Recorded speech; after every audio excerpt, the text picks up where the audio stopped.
Siguiendo la trayectoria de Abraham, en la Biblia, video número 57. Siguiendo la trayectoria de Abraham, es una serie de videos, donde se detalla lo que la Biblia enseña acerca del patriarca Abraham, desde el capítulo 11 de Génesis, hasta el capítulo 25. Se detalla, versículo por versículo, comenzando en el capítulo 12. En este video de hoy, vamos a estar meditando acerca de Génesis 17:9 de la Biblia, Génesis 17:10, y también acerca de Génesis 17:11. Comenzando con Génesis 17:9. Génesis 17:9, dice: Dijo de nuevo Dios a Abraham, en cuanto a ti, guardarás mi pacto, tú, y tu descendencia después de ti por sus generaciones. Génesis 17:9. Algunos detalles de Génesis 17:9. Aquí, Dios hizo entender a Abraham las condiciones del pacto que él debía cumplir, y el significado es que Dios sostendría y protegería a Abraham y a sus descendientes, mientras vivieran cumpliendo el pacto.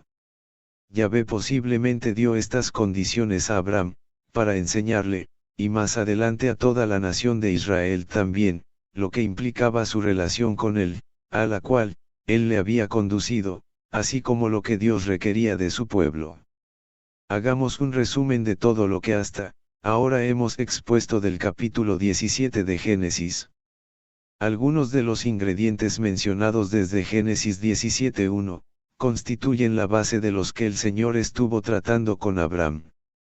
Primero, podemos notar que Dios se apareció esta vez a Abraham, por iniciativa propia, revelándole a Abraham su carácter y atributos con un nuevo nombre, Dios Todopoderoso, El Shaddai, lo cual incluía tanto la demanda de obediencia de Abraham, y su descendencia, a Dios, como la promesa de Dios de bendecirlos.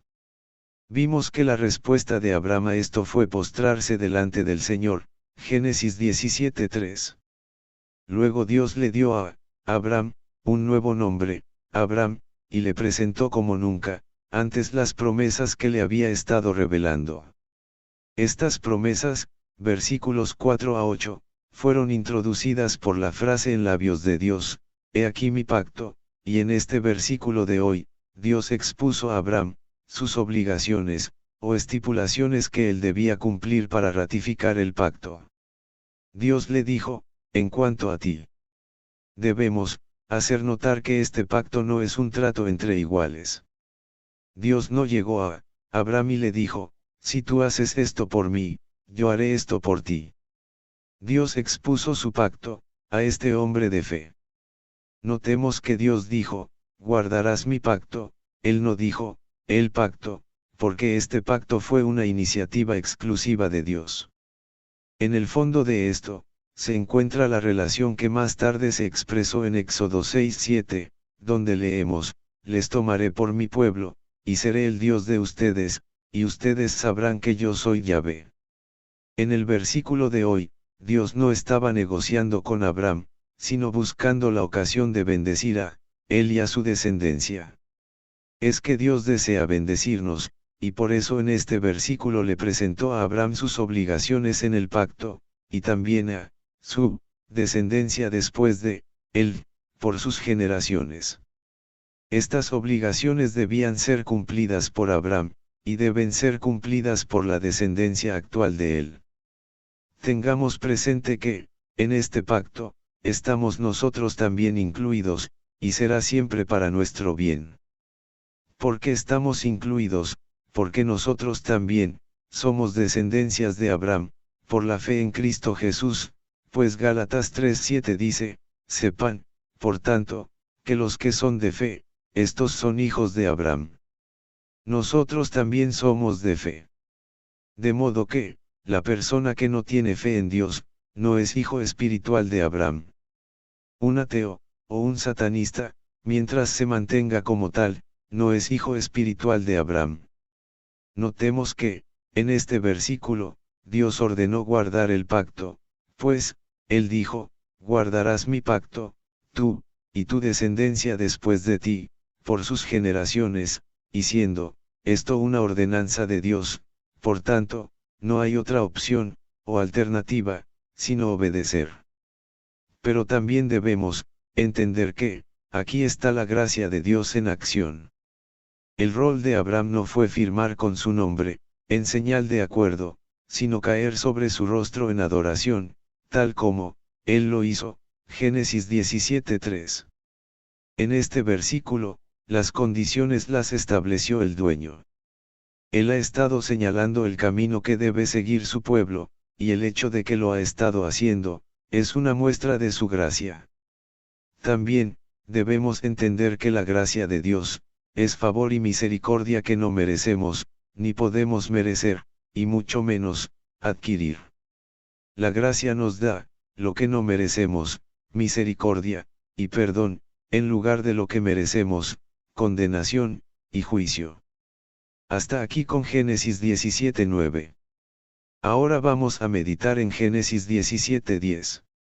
Este versículo dice, este es mi pacto, que guardarán entre mí, y ustedes, y tu descendencia después de ti, será circuncidado todo varón de entre ustedes. Génesis 17:10. Algunos detalles de Génesis 17:10. En Jesucristo, es que tenemos el más grande de los pactos.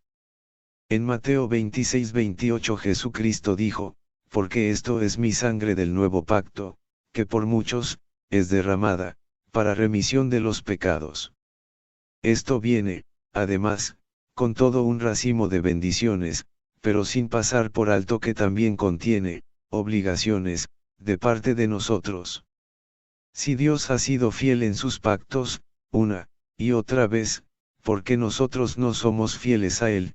Porque nosotros tomamos bien a la ligera el compromiso que hacemos con Dios, o Cristo, cuando lo aceptamos como nuestro Redentor. Eclesiastés 5:4-5 dice, cuando a Dios haces promesa, no tardes en cumplirla, porque Él no se complace en los insensatos. Cumple lo que prometes. Mejor es que no prometas, y no que prometas, y no cumplas. Este versículo dice, será circuncidado todo varón de entre ustedes. Por primera vez, Dios da a Abraham algo que hacer, en cuanto al pacto. La circuncisión era una señal del pacto, haciendo mostrar que, ellos, habían recibido el pacto por fe.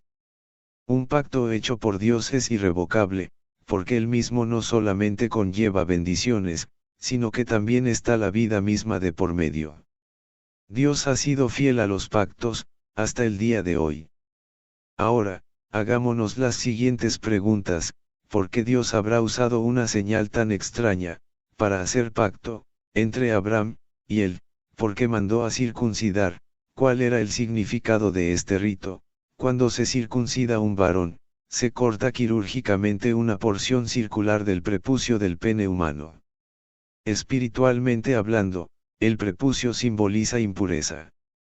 Este rito externo, era solamente un indicativo de una transformación interna, en el corazón, y el rito, era sin valor en un varón, si no estaba circuncidado en el corazón, pues mientras, el varón no era circundado en el corazón, el rito externo, era una forma muerta.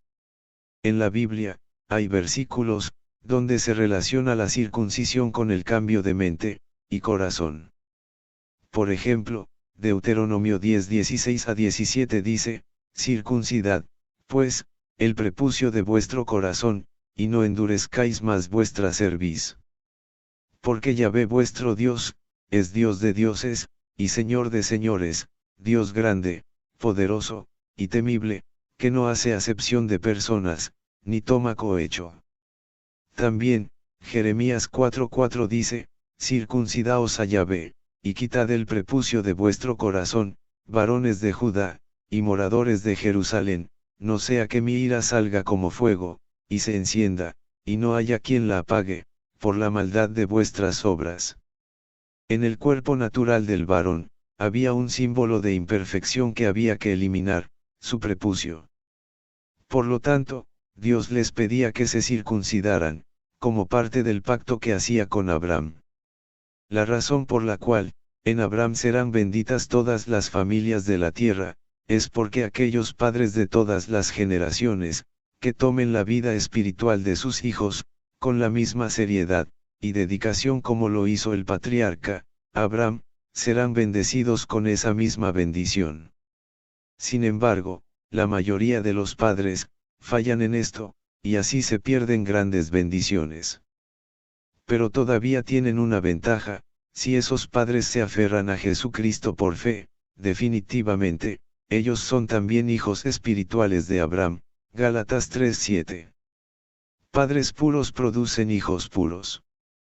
Padres con un corazón pastoral, apasionado por sus hijos y nietos, protegerán, aconsejarán, orarán, disciplinarán, bendecirán, y profetizarán sobre la vida, en sus generaciones, para asegurar que se pase la presencia de Dios a la vida de sus hijos, y los hijos de sus hijos, más allá de la cuarta generación.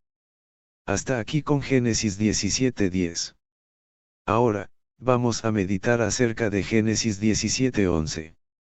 Este versículo dice: circuncidaréis, pues, la carne de vuestro prepucio, y será por señal del pacto entre mí y vosotros. Génesis 17:11. Los detalles de Génesis 17:11. Circuncidaréis, pues, la carne de vuestro prepucio, dice el versículo.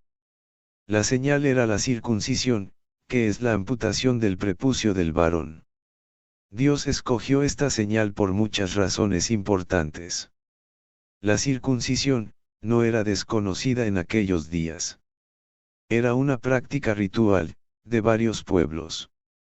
Sin dudas, había razones higiénicas, especialmente en el mundo antiguo.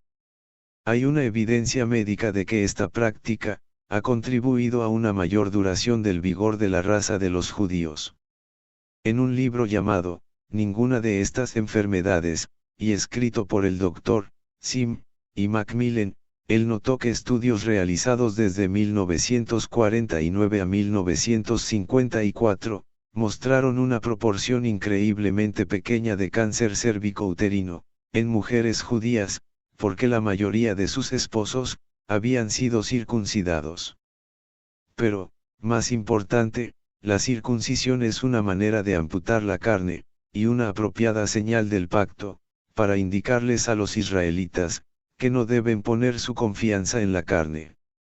También, debido a que la circuncisión se trata del órgano de la procreación, era un recordatorio de la simiente especial de Abraham, que eventualmente traería al Mesías. La circuncisión era un requisito para heredar las promesas de Abraham, que incluían la tierra prometida. Era un signo, o señal de la devoción de los israelitas a Dios. Un creyente no puede recibir su herencia, hasta que sea circuncidado en el corazón. Un corazón cooperador y sumiso es evidencia de un corazón circuncidado, pues es un corazón que no resiste al Espíritu Santo, o al mensajero de Dios.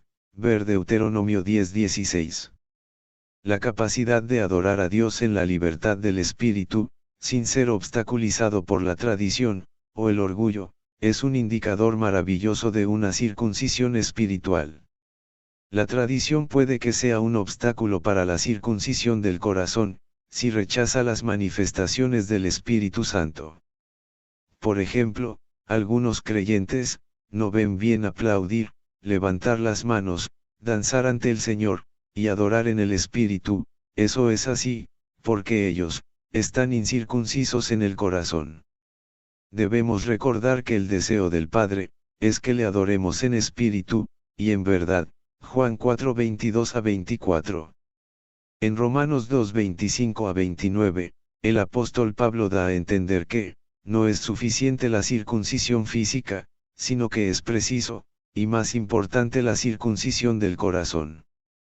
Pablo todavía nos lleva un paso más allá, cuando describe al pueblo de Dios como la circuncisión misma, no solo al participar en la acción redentora del Mesías, sino tomando también en consideración que el Mesías es un ser espiritual, activo en el mundo.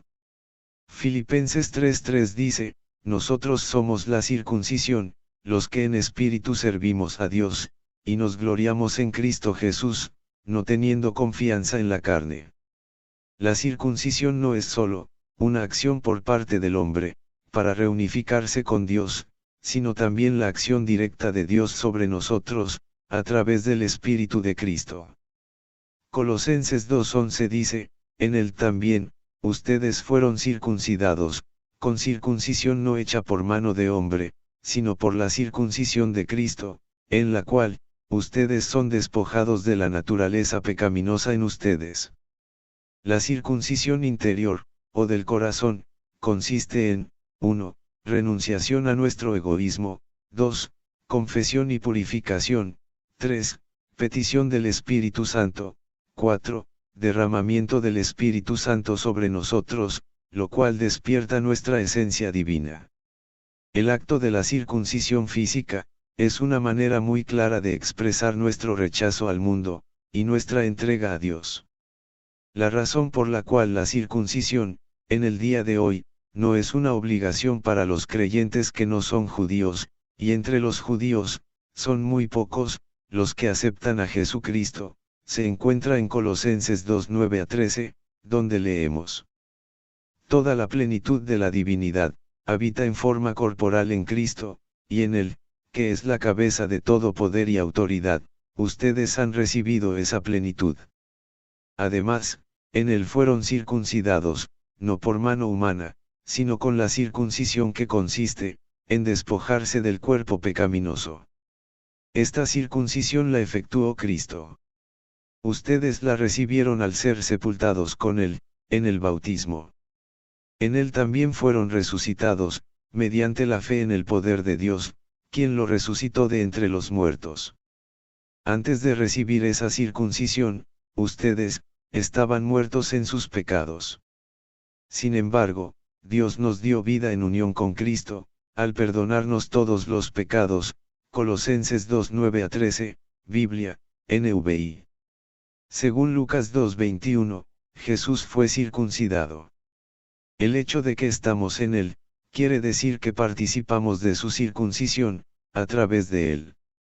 Lucas 2:21 dice, cumplidos los 8 días para circuncidar al niño, le pusieron por nombre, Jesús, el cual le había sido puesto por el ángel, antes que fuese concebido. En la iglesia primitiva, había algunos creyentes judíos que, tenían la opinión de que la circuncisión era necesario para la salvación.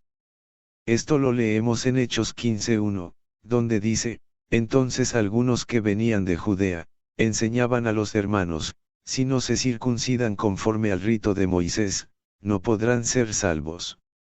Esto era una controversia tan grande, que tomaron la decisión de enviar a Pablo, a Bernabé, y algunos, hermanos más, a Jerusalén para buscar una solución. Resultó que tomaron la decisión que leemos en Hechos 15:28-29, donde se lee, nos pareció bien al Espíritu Santo, y a nosotros, no imponerles a ustedes, ninguna carga aparte de los siguientes requisitos, abstenerse de lo sacrificado a los ídolos, de sangre, de la carne de animales, estrangulados, y de la inmoralidad sexual. Bien harán ustedes, si evitan estas cosas. Con nuestros mejores deseos.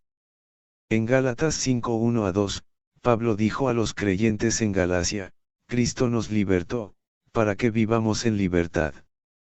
Por lo tanto, manténganse firmes, y no se sometan nuevamente, al yugo de esclavitud. Escuchen bien, yo, Pablo, les digo que, si se hacen circuncidar, Cristo no les servirá de nada. Al apóstol Pablo decir, si se hacen circuncidar, el apóstol quiso decir, si vuelven al sistema de la ley. Pero esto no quiere decir que, alguien está en peligro de perder su salvación, si es circuncidado. Algunos, equivocadamente, piensan que el bautismo, para el creyente de hoy, es lo que la circuncisión era, para los del Antiguo Testamento. La verdad es que el bautismo, no tiene nada que ver con la circuncisión. Tal como vimos arriba, en el capítulo 2 de Colosenses, se lee que, si somos salvos, somos circuncisos, y que esta circuncisión se manifiesta, en echar de nosotros el cuerpo pecaminoso carnal. El judío, al circuncidarse, echa de sí el prepucio. El creyente, al circuncidarse en el corazón, echa de sí los deseos carnales. Es obvio que, en el Antiguo Testamento, la circuncisión no fue con el fin de mantener una sanidad en el cuerpo. Sin embargo, por lo largo de la historia, ha habido algunas indicaciones de que, la práctica contribuye algo a la sanidad. Estudios que se estuvieron llevando a cabo, en el sur del África, indicaron que la circuncisión, sirve para reducir hasta más de 50%, el riesgo de contagiarse con el SIDA. Un artículo publicado en el diario La Nación, contenía esta buena noticia. En países como Botsuana, Suazilandia, y Sudáfrica, estuvieron animando a los hombres, a someterse a la circuncisión, con fines de salud. Que Dios bendiga a usted ricamente.